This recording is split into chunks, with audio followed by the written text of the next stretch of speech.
Assalamualaikum warahmatullahi wabarakatuh dan selamat pagi. Di video kali ini aku bakalan bahas LOIS 2. Untuk LOIS 1, insya Allah aku bakal bahas minggu depan, tepatnya di hari Selasa pukul 2 waktu Indonesia Barat. Jadi jangan lupa subscribe dan juga nyalakan notifikasi dari channel ini. Kita langsung lihat saja Letter of Intent untuk S2. Jadi di sini secara jelas YTB menekankan kalau bagian ini adalah bagian yang krusial dalam kelulusan kalian di beasiswa ini. Kenapa? Karena setiap tahun ada sekitar 150.000 aplikan yang mendaftar dari seluruh dunia dan kamu harus stand out di antara aplikan-aplikan ini. Artinya seperti apa? Kamu harus mampu menjelaskan seperti apa diri kamu di bidang kamu. Kemudian alasan mengapa Turki harus menjadikan kamu sebagai seorang awardee di bidang yang kamu pilih. Secara umum di Letter of Intent ini dibagi lagi menjadi 3 section. Section yang pertama adalah tetap di sini namanya Letter of Intent. Kemudian yang kedua adalah section bagian akademik study proposal atau biasanya teman-teman nyebutnya mini tesis. Dan di section yang ketiga itu adalah additional atau semacam kolom tambahan yang disediakan YTB ketika kamu punya statement yang pengen kamu sampaikan ke YTB yang bisa mempengaruhi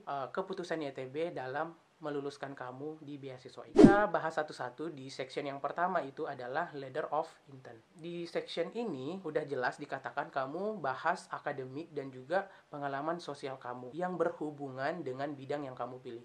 Jadi apapun pertanyaannya sebenarnya itu lebih selalu mengarah ke bidang yang kamu pilih. Dan alasan kenapa Turki penting dijadikan sebagai negara untuk melanjutkan studi S2 kamu. Nah, di bagian Letter of Intent ini, cara aku kemarin adalah yang pertama, aku menjelaskan aktivitas aku di bagian akademik dan juga non-akademik. Kalau di akademik, contohnya misalnya aku pernah jadi asisten dosen atau asisten laboratorium, ataupun aku pernah belajar sesuatu yang tidak banyak dipelajari orang-orang yang ada di bidang aku, yang membuat aku itu punya keunikan dan punya pengetahuan yang unik terkait dengan bidang yang aku pilih. Kemudian mungkin aku pernah memimpin sebuah gerakan ataupun juga project, pernah menginisiasi ataupun tergabung dalam sebuah project yang masih dalam lingkup akademik.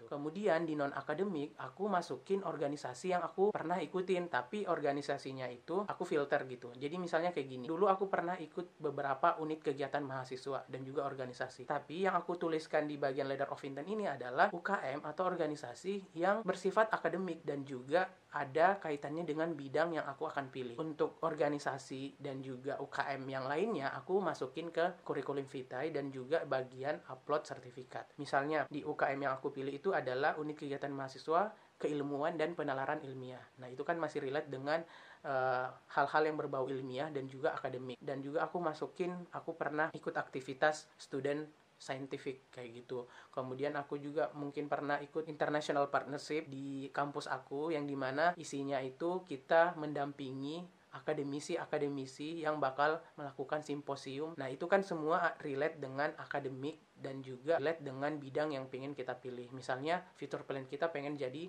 akademisi. Nah, kalian sesuaiin dengan future plan kalian ke depan seperti apa. Nah, lanjut. Setelah itu, aku di bagian alasan kenapa aku memilih Turki, itu lebih bagusnya kalian masukkan study case. Jadi, study case-nya itu harus disandingkan dengan data yang akurat. Dan data yang kamu sampaikan itu minimal tidak lebih dari 5-10 tahun terakhir, biar lebih akurat. Di akhir, kamu bisa menambahkan secara spesifik universitas tertentu di pilihan pertama kamu, itu ada apa di sana gitu. Misalnya, kalau dulu aku itu nulisnya itu punya laboratorium penelitian dan juga lokasi penelitian yang outdoor yang bisa membantu rencana penelitian aku nantinya. Kita lanjut ke mini tesis. Nah, di mini tesis ini itu terbagi dari beberapa pertanyaan. Yang pertama adalah subject of study. Subject of study ini simpelnya adalah latar belakang atau background penelitian yang pengen kalian lakukan di Turki. Jadi sedikit informasi juga ke teman-teman. Mini tesis yang teman-teman buat ini adalah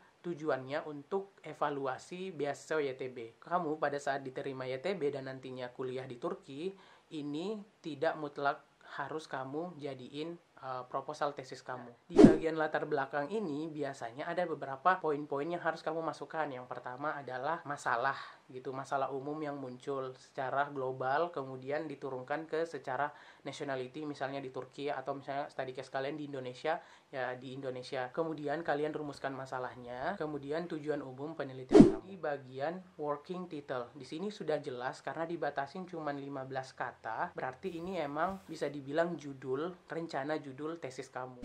Lanjut di bagian ketiga itu analysis of the problem.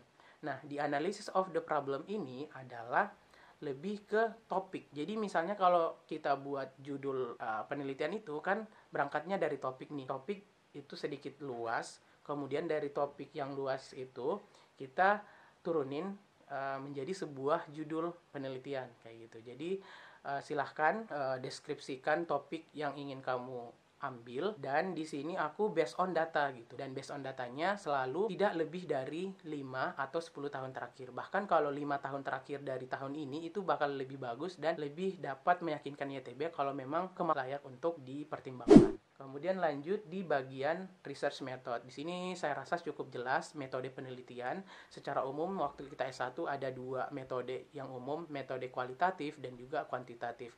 Dan dari 2 metode itu ada metode-metode khusus lagi di setiap jurusan atau di setiap bidang yang kamu pilih. Lanjut general structure of the study. Nah, di general structure of study ini aku dulu itu nyebutnya limitation of study. Jadi batasan penelitian yang ingin aku kerjakan. Misal contoh, aku jurusan perikanan. Nah, di perikanan itu kita bisa milih lagi, kita mau bagian budidaya atau bagian penangkapan ikan di laut lepas. Misalnya aku ngambilnya penangkapan ikan di laut lepas. Nah, kita mau bahas apa lagi di situ? Kita mau bahas kapal penangkapnya kah atau alat tangkapnya. Kemudian di alat tangkapnya itu aku mau alat tangkap yang apa, karena ada banyak alat penangkapan ikan.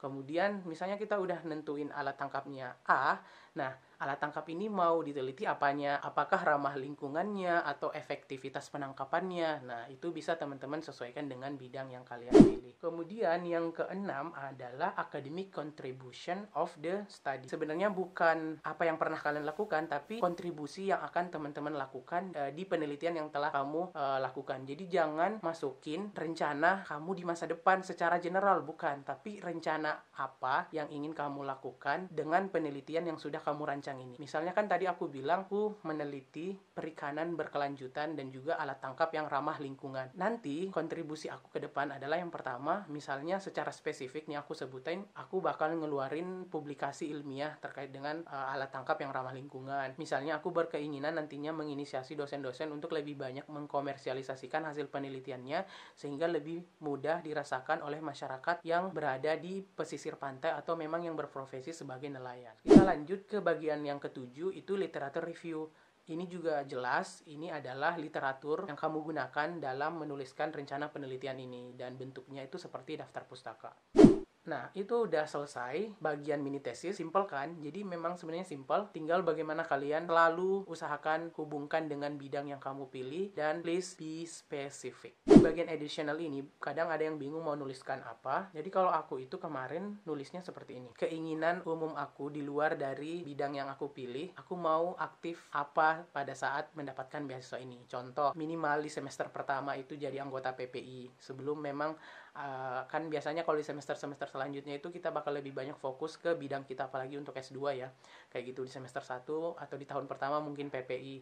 Kemudian yang kedua, aku juga pengen ikut kegiatan-kegiatan YTB di bidang sosial, di bidang sains, dan bidang-bidang lainnya untuk menambah soft skill aku kayak gitu. Nah, di bagian akhir aku menambahkan statement yang mengatakan pihak YTB itu dalam tanda kutip wajib memilih aku sebagai award di YTB karena aku bakalan ngasih progres yang bagus, dan juga aku ngasih tahu di situ bakalan lulus tepat waktu sesuai dengan yang diharapkan YTB. Seperti itu. Kalian bisa lebih berekspresi lagi di situ, cari hal-hal unik, kamu cari statement-statement unik yang bisa menggugah evaluator untuk meluluskan berkas kalian. Mungkin itu dulu untuk LOI S2, semoga bermanfaat, dan sekali lagi jangan lupa untuk LOI S1, insya Allah aku bakalan up di YouTube hari Selasa pukul 2 waktu Indonesia Barat. Jangan lupa terus dukung channel ini karena setelah pendaftaran YTB ini aku bakalan bahas pendaftaran beasiswa lainnya yang akan segera buka, misalnya mungkin Max Jepang, Chinese Government Scholarship, dan juga beasiswa-beasiswa Asia yang masih underrated atau belum banyak diketahui oleh teman-teman, seperti beasiswa Brunei Darussalam,